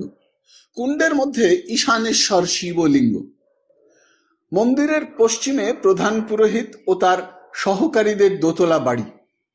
পশ্চিমে প্রধান মন্দিরের উত্তরে অমৃতকুণ্ড ও নীলকণ্ঠ মহাদেব। মন্দির দুটি অংশে বিভক্ত, নাট মন্দির ও গর্ভ মন্দির। নাট মন্দিরের দোরগোড়ায় গণপতির মূর্তি, ভেতরে ডান দিকে পঞ্চপাণ্ডব, দ্রৌপদী ও কুন্তী, বাঁদিকে নরনারায়ণ, শ্রীকৃষ্ণ, গরুড় ও পিতলের ষণ্ড-মূর্তি। নাট মন্দিরের শেষে আরেকটি দরজা পেরিয়ে গর্ভ মন্দিরে প্রবেশ করতে হয়। দরজার ডান দিকে পার্বতী ও বাঁয়ে লক্ষ্মী মূর্তি। গর্ভ মন্দিরেই কেদারনাথ শিলা। পাণ্ডবদের পাপমুক্ত করেছিলেন বলে তিনি কৃতান্ত নাথ। সকাল 8:30টায় মন্দিরের দরজা খুলে 10টার মধ্যেই পূজারতি শেষ হলে মন্দির বন্ধ হয়ে যায়। বিকেল 4টে আবার মন্দির খোলে। অন্ন প্রসাদ দিয়ে ভোগ দেওয়া হয়। বিশেষ দিনে হয় কড়ি প্রসাদ, দইয়ে ভেজানো ছোলা ঘিয়ে ভাজা হয়। মন্দিরের দরজা এখনো খোলেনি, তবে চৌকিদার এসে গেছে।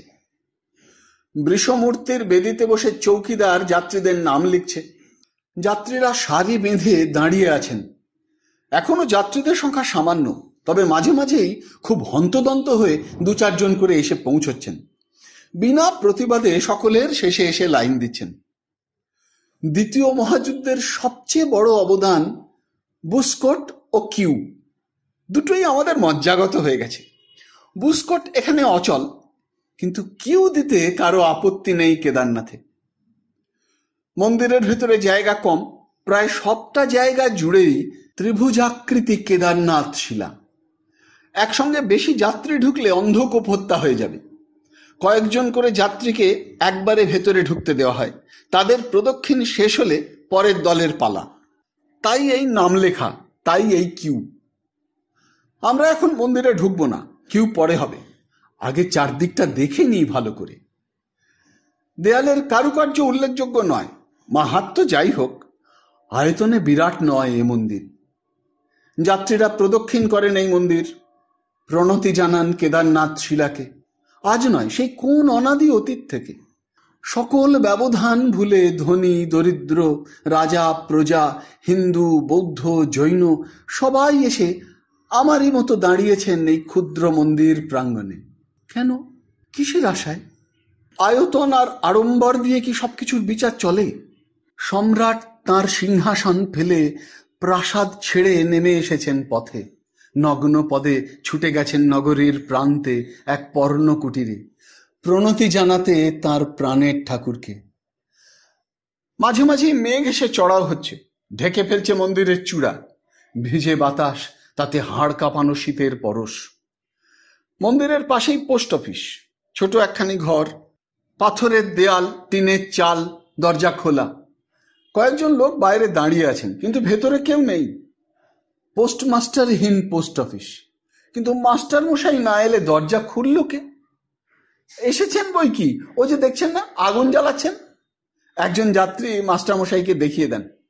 মাংকি ক্যাপ ও ওভারকোট আবৃত একজন মধ্যবয়সী ভদ্রলোক আগুন জ্বালাচ্ছেন। কিন্তু আগুন কেন?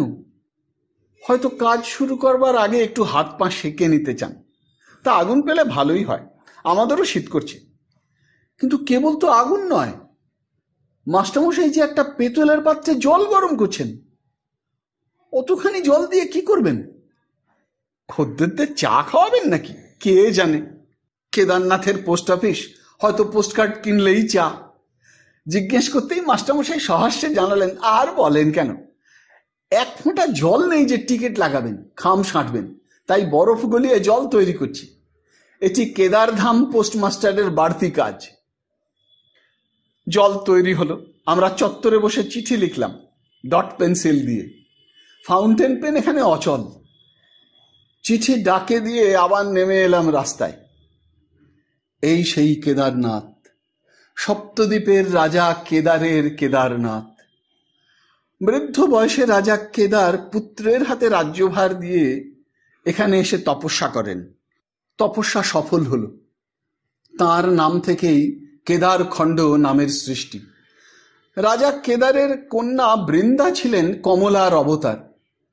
ব্রহ্মচারিণী বৃন্দাও আজীবন তপস্যা করেছেন। বৃন্দার তপস্যাধন্য ভূমি বৃন্দাবন। কোথায় বৃন্দাবন আর কোথায় কেদারনাথ? বৃন্দাবনের পিতৃভূমি কেদারনাথে দাঁড়িয়ে আছি আমি। এই যে মহারাজ, কোথায় যাচ্ছেন? কয়েকজন যজমানকে নিয়ে গিরিজা পাণ্ডা মন্দিরে এসেছেন। পূর্ণদা আমার হয়ে জবাব দিলেন, যাচ্ছি ভগবান শঙ্করাচার্যের সমাধি দেখতে। খুব ভালো, যান দেখে আসুন। মাত্র 32 বছর বয়সে ভগবান শঙ্করাচার্য এখানে দেহ রক্ষা করেছিলেন। প্রত্নতাত্ত্বিক বিভাগ থেকে 16,000 টাকা ব্যয় করে ওই সমাধি মন্দির তৈরি করা হয়েছে। আমাদের সঙ্গে সঙ্গে মন্দিরের পেছনে আসেন পাণ্ডাজি। অঙ্গুলি নির্দেশ করে বলেন, ওই যে ইন্দ্রকিলা পর্বতের নিচে ভগবান শঙ্করের সমাধি মন্দির দেখা যাচ্ছে। ইন্দ্রকিলা পর্বত, যেখানে অর্জুন তপস্যা করেছিলেন? জিজ্ঞেস করি পাণ্ডাজিকে। জি। পাণ্ডাজি দাঁড়িয়ে রইলেন মন্দিরের চত্বরে। আমরা নেমে এলাম নিচে। সামনে 9 ধাপ সিঁড়ি, কিন্তু পেছনে সিঁড়ি নেই। সামনের দিকটা নিচু, জায়গাটা ক্রমশ উঁচু হয়ে পাহাড়ে মিশেছে। একদিন অর্জুন এখানে এসেছিলেন ব্যাসদেবের পরামর্শে। শত্রু ভয়ে ভীত যুধিষ্ঠিরকে ব্যাসদেব অভয় দিয়েছিলেন। ভীষ্ম, দ্রোণ, ভূরিশ্রবা, কৃপ, কর্ণ, দ্রৌণীর সর্বশাস্ত্র বিশারদ হয়েও তুমি কেন এত বিচলিত হচ্ছ? অর্জুনকে ইন্দ্রকিলা পর্বতে পাঠাও, তপস্যা করে শিবকে সন্তুষ্ট করুক সে। শিব সহায় হলে জয় অবশ্যম্ভাবী। অর্জুন এলেন এখানে, দেখা হলো ইন্দ্রের সঙ্গে। সব শুনে ইন্দ্র বললেন, এখানেই যখন এসে পড়েছ, তখন আর অস্ত্র নিয়ে মর্তে ফিরে কি করবে? দেবত্ব নিয়ে স্বর্গভোগ করো। ইন্দ্রপদ পেলেও 4 ভাইকে ত্যাগ করতে পারবো না দেবরাজ।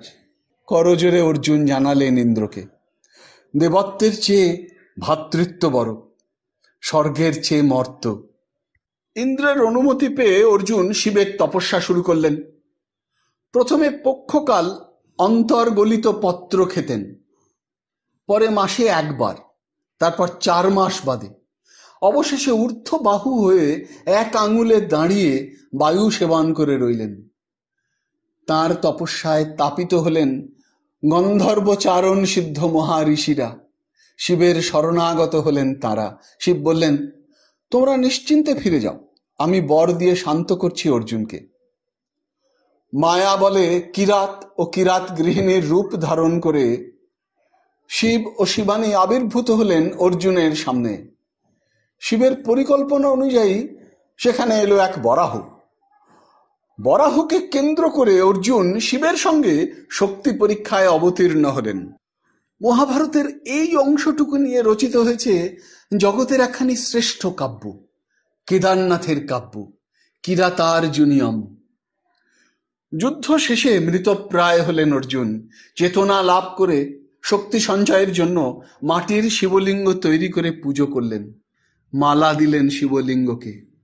সে মালা গিয়ে পড়ল কিরাতের কণ্ঠে।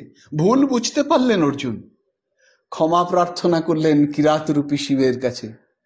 দু বাহু বাড়িয়ে শিব তাকে জড়িয়ে ধরলেন বুকে, বললেন, মানুষ তো দূরের কথা, দেবাসুরের সাধ্যাতীত কাজ করেছ তুমি, আমার সঙ্গে সমানে সংগ্রাম করেছ, আমি তোমাকে দিব্য দৃষ্টি দান করছি। দিব্য দৃষ্টি পেয়ে অর্জুন দর্শন করলেন শিব ও শিবানীকে। এই সেই শিবের কেদারনাথ। দিব্য দৃষ্টি নেই, তাই তাঁকে দেখা আমার পক্ষে সম্ভব নয়। তাহলেও তিনি আছেন, আছেন মন্দিরে, আলোতে, বাতাসে, পাহাড়ে, প্রান্তরে। নাই বা পেলাম দিব্য দৃষ্টি, অনুভূতি তো লাভ করেছি।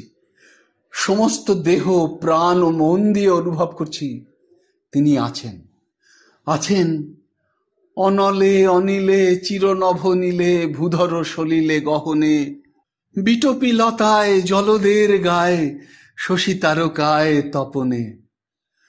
আছেন আমাতে তোমাতে, নিরাকার পরম ব্রহ্মরূপে। অনেক পেয়েছি, আর কিছুই চাই না করুণাময় কেদারনাথের কাছে। শুধু কামনা করি আমার এ সঞ্চয় যেন অক্ষয় হয়, যেন হারিয়ে না যায় মর্তের ধূলি ধূসরিত পথে। আবার এসেছি মন্দিরে। একটি দরজা, ভেতরটা অন্ধকার, স্যাঁতসেঁতে। আয়তনে বড় না হলেও উল্লেখযোগ্য। শুধু প্রাকৃতিক পরিবেশের জন্য নয়, এ মন্দিরে মূল বিগ্রহের কোনো মূর্তি নেই। তবে কি আছে? আছেন শিলারূপী কেদারনাথ, নিরাকার পরম ব্রহ্মের প্রতীক। আছেন মন্দির প্রকোষ্ঠের অধিকাংশ জায়গা জুড়ে, যাত্রীদের ঘৃত সিঁদুরে স্নান করে। সবার মতো আমিও স্পর্শ করেছি তাকে। কল্পনা করেছি মহাবীর বৃকোদরের শক্তি, যিনি আপন বাহু বলে এই বিশাল বৃষরূপী শিবের পাতাল প্রবেশ বন্ধ করেছিলেন। তবে এখনো একা দাঁড়িয়ে রয়েছি কেন? এদিক সেদিক তাকাচ্ছি কেন?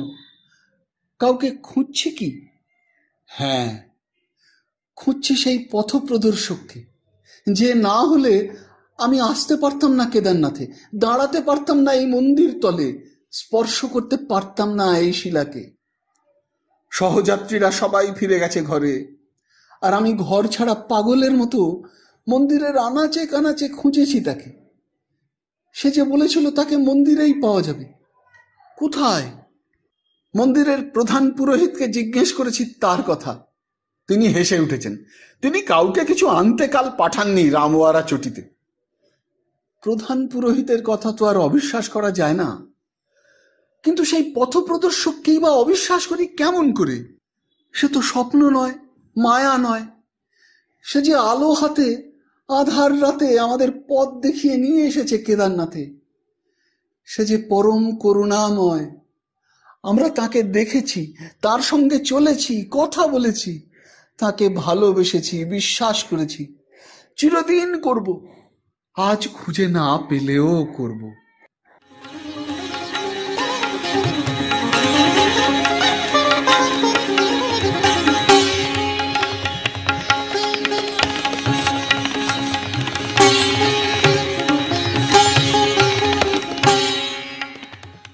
শুনলেন প্রখ্যাত সাহিত্যিক শঙ্কু মহারাজ রচিত ভ্রমণ কাহিনী করুণাময় কেদারনাথ।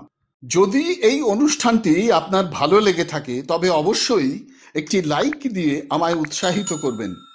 যারা এখনো আমার এই চ্যানেলটিকে সাবস্ক্রাইব করেননি তারা অনুগ্রহ করে সাবস্ক্রাইব বোতামটি টিপে আমার এই চ্যানেলটিকে সাবস্ক্রাইব করে নেবেন এবং ভিডিওর কমেন্ট বক্সে আপনার মূল্যবান মতামত জানিয়ে চ্যানেলটিকে আরও এগিয়ে নিয়ে যেতে আমায় সাহায্য করবেন। ভালো থাকুন, পাশে থাকুন, সুস্থ থাকুন আর শুনতে থাকুন সাহিত্যের মণিমাণিক্যগুলি অনুষ্ঠানটি। নমস্কার।